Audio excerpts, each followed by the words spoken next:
Okay, this is going to be a review of Ring of Honor's Final Battle 2015. This is the first time I've, reviewed a Ring of Honor show since All-Star Extravaganza 7. So it's been over a year, and, it was cool to watch the ROH product, once again. Final Battle, this is the first time that they've been back in Philadelphia since 2004. So the first three Final Battles were in Philadelphia. That's really where the home of Ring of Honor used to be. So it was a nice return back to Philadelphia. Let's get right into it, and then we'll talk a little bit about Final Battle coming up on December 2nd, which is early for this year. We start off with the number one contenders for the Ring of Honor tag team titles. We have the Briscoes, All Night Express, and the Young Bucks. I'm not a big fan of these triple threat tag team matches. I think a lot of times they're very thrown together. This right here, I would say was a great way to open up the show.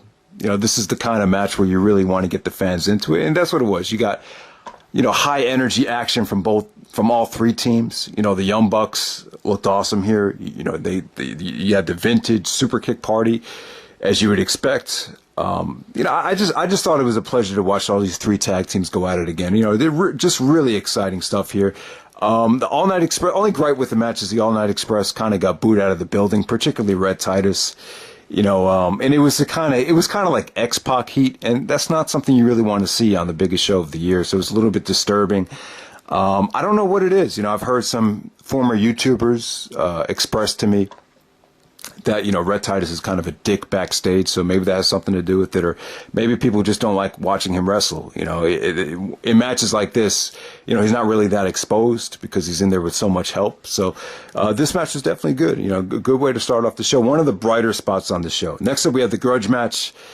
Pro Wrestling's last real man, Silas Young versus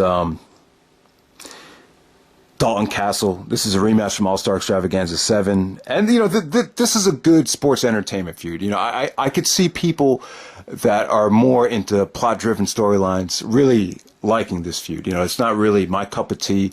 For some of the people that love technical wrestling and love, competitive matches from the indies, I could see some people finding this as passable. But it was, I could see this, some people thinking this was a fun feud, basically Silas Young criticized Dalton Castle for not being a real man. A real man knows how to change his oil, knows how to change his tires, knows how to do the dirty stuff. He basically kind of insulting Dalton Castle's manhood here throughout this whole feud. And I guess the boys, I don't know what happened. I can't remember exactly if the boys turned on Dalton. But here we had a nice blow-off to the feud. It was a nice little double cross at the end with the boys reuniting with Dalton Castle. So there we go with that. I thought it came off pretty well. I thought the whole segment and the whole match exceeded expectations. Definitely delivered. Next up, we have Unbreakable Michael Elgin taking on Moose for the number one contender to the ROH World Title. I believe Elgin won this. When Elgin won this match, I believe he got a title shot against Jay Lethal at Wrestle Kingdom last year, which I did not see that match, but. Yeah, Elgin versus Moose. Big men are kind of becoming extinct, not just in pro wrestling, but in the NBA as well. A lot of people are kind of gravitating to small ball or smaller athletic guys, as we all know. But, this is a good big man match here. I really thought Elgin, as expected, looked very impressive with a lot of deadlift power bombs. There was just some sequences where Elgin was just holding Moose in the air. And, for him to hold a former NFL player that used to block for, the legendary Tom Brady, it was a hell of a feat, a hell of a lot of strength from Elgin here, and some good athleticism from Moose. A lot of people kind of joked about Moose's promo when he debuted at Best in the World a couple years ago, but he's really exceeded expectations in my opinion. It's not a match that I think people are going to want to go back and watch over and over again, but it was just a nice. Just a nice display of strength and power here from both guys. Next up, we have Adam Cole versus Kyle O'Reilly. Former friends collide. If you guys don't remember, at All-Star Extravaganza 7, Adam Cole screwed Kyle O'Reilly out of the ROH World Title.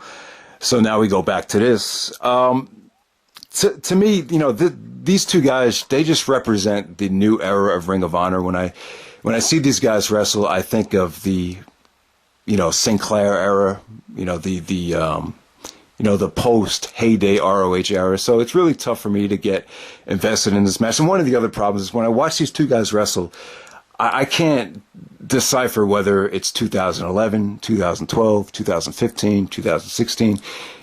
I just don't see any progression from either guy. And, watching the video package, I would say that Adam Cole is definitely the better of the two on the mic by far. As we all know, O'Reilly's probably the better wrestler. I just wish they had touched on that in the video package. I just don't like Kyle O'Reilly's promos. I don't like him as a babyface. In this particular, feud right here, I definitely thought Adam Cole stepped up his game on the mic. I thought it came off really well in the video package.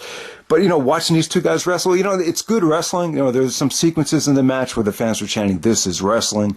Some really good, submission sequences from Kyle O'Reilly, some good transitions, some really nice, not powerbomb, but deadlift German suplexes from Adam Cole. I thought the finish was somewhat creative with, Cole putting his feet on the ropes as a counter to the triangle choke to get the pinfall. But, at the same time, this match didn't really settle anything. Final Battle is supposed to be one of those, a pay-per-view where you're supposed to settle the score.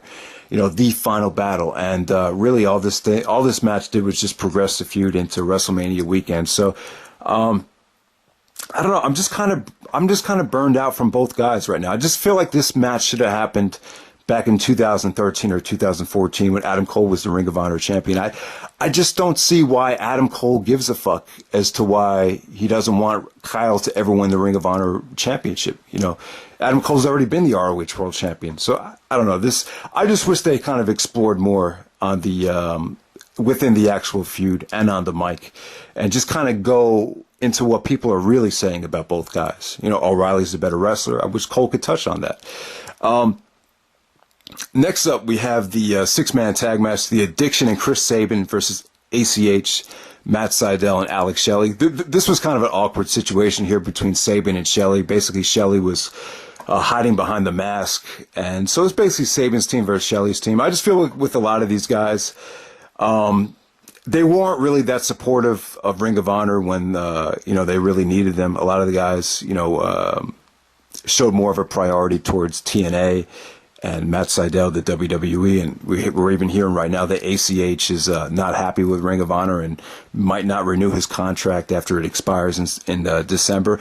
I just feel like with a lot of these guys, they really weren't loyal to the company, and now we're at a point right now where Ring of Honor can afford these guys, because a lot of these guys are approaching 40 or are already in their 40s, and their stock isn't just what it used to be.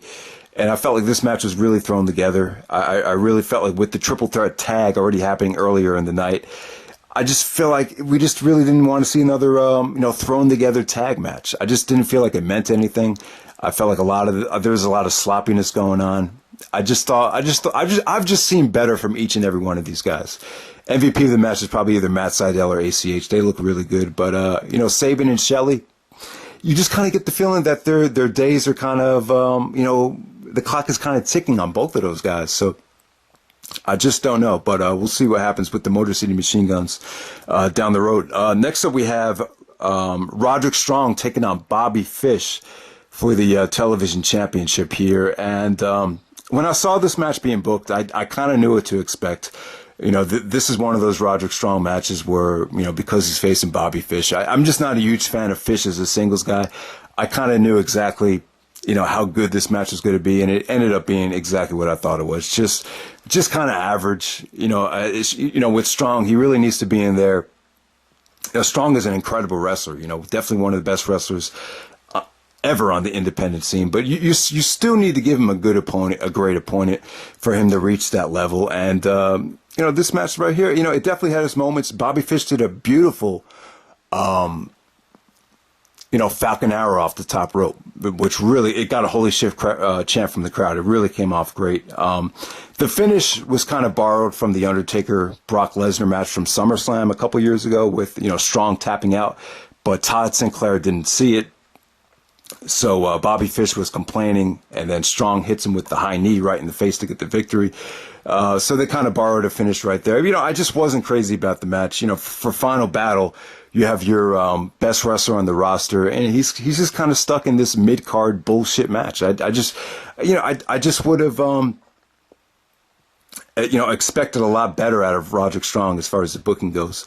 Next up, we have another disappointing match. We have the Kingdom taking on War Machine. I'm not a big fan of either tag team. These aren't the kind of tag teams that are going to bring in, fans of indie wrestling. This is once again, this is more of a sports entertainment, a very sports entertainment, very sports entertainment like feel throughout this whole show. And with this match right here, I remember at the time the Kingdom was having some problems with Ring of Honor. They're going to leave the company and join TNA. So this is primarily just a squash match here. It's just bad timing. You had so much great tag teams on the undercard here. This show really needed a killer tag team title match, and this match only lasted about 2 or 3 minutes. So it is what it is. Next up, we have the main event for the ROH World Title. We have the Ring of Honor World Champion Jay Lethal taking on the phenomenal AJ Styles. Some positives about this whole match right here. It's one of the best matches in Final Battle history. Possibly one of the best main events in Final Battle history. I thought it was that good. I think this match is probably better than anything that AJ Styles has done in the WWE right now over the last year. So I think that's saying a lot. Some people have even... I've seen some YouTube videos lately, and a lot of people have Jay Lethal as number one of the greatest Ring of Honor champions of all time. I saw that. I just don't see how you could put Lethal as number one if you were a fan of Ring of Honor during the heyday. But I will say I've been quite impressed with Lethal so far. I've only seen a couple title defenses, but all of his title defenses have really delivered above expectations. His mic skills have impressed the shit out of me since he's become champion. So I don't know. I just don't see if you could say Lethal's the greatest Ring of Honor champion of all time with this talent pool. I just can't see it. But biggest problem with the match is AJ Styles wasn't there for the feud. Obviously he was leaving for the WWE. He had New Japan commitments, so he wasn't on the television show. It just felt like he was just doing Lethal the favor. Jerry Lynn got involved in the storyline to kind of add some drama to the feud, and it really paid off well here. I thought the finish really worked. Just awesome stuff from both guys. Both guys definitely brought their A game. I just thought this was an incredible match. Just great chemistry. The last 10 minutes were insane. Memorable spot in the match. AJ was going for the Styles Clash. Lethal actually picks him up and throws him into the exotic goddess who's at the announce table, Mandy Leon, and the table actually breaks while she's basically sitting down on the table. So that was crazy. But before that spot, just wicked chemistry, wicked strikes from AJ, just beautiful sequences with Lethal hitting the lethal combination, and AJ kicking out the lethal injection got a holy shit chant from the crowd. Lethal actually counters the Styles Clash into his own Styles Clash, but then before he hits the Styles Clash, he says, fuck it, looks at Jerry Lynn, and hits him with the cradle pile driver that Jerry Lynn used to use as his finisher, looks at him, and then makes the 1-2-3, and Lethal successfully retains. Just awesome main event here. The show as a whole, I don't think it was spectacular. To me, it's a one-match show. I think Adam Cole and O'Reilly is severely overrated. It has a very sports entertainment-like feel. It's a good show, but it's not something that really moved me. I just can't see myself going back to it. I don't find it that memorable. I don't see this as being one of the most memorable final battles of all time. It just didn't have that final battle atmosphere, that final battle feel to it. Like a Final Battle 2010, that was a final battle. Final Battle 2008. That was a final battle. 2006. They just had a particular atmosphere and a feel to it that this one was just somewhat lacking. But make no mistake about it, I think Ring of Honor needs to push Final Battle as their biggest show of the year. I think this is the show. Some people would say this is more of their Starrcade because it's in December, the last month of the year. So you don't really want to say it's their WrestleMania. Supercard of Honor is more of their WrestleMania because it takes place during WrestleMania weekend. But with this final battle right here, coming up on December 2nd, we'll see what happens. It's the return to the Hammerstein Ballroom. So I'm definitely considering going this year. It's on December 2nd, which is very early for a Ring of Honor Final Battle show. But yeah, I'm happy that they're back at the Hammerstein Ballroom. I think that's a sign that business is definitely picking up. But we'll see what happens. I'm still not thrilled about the feel of this company.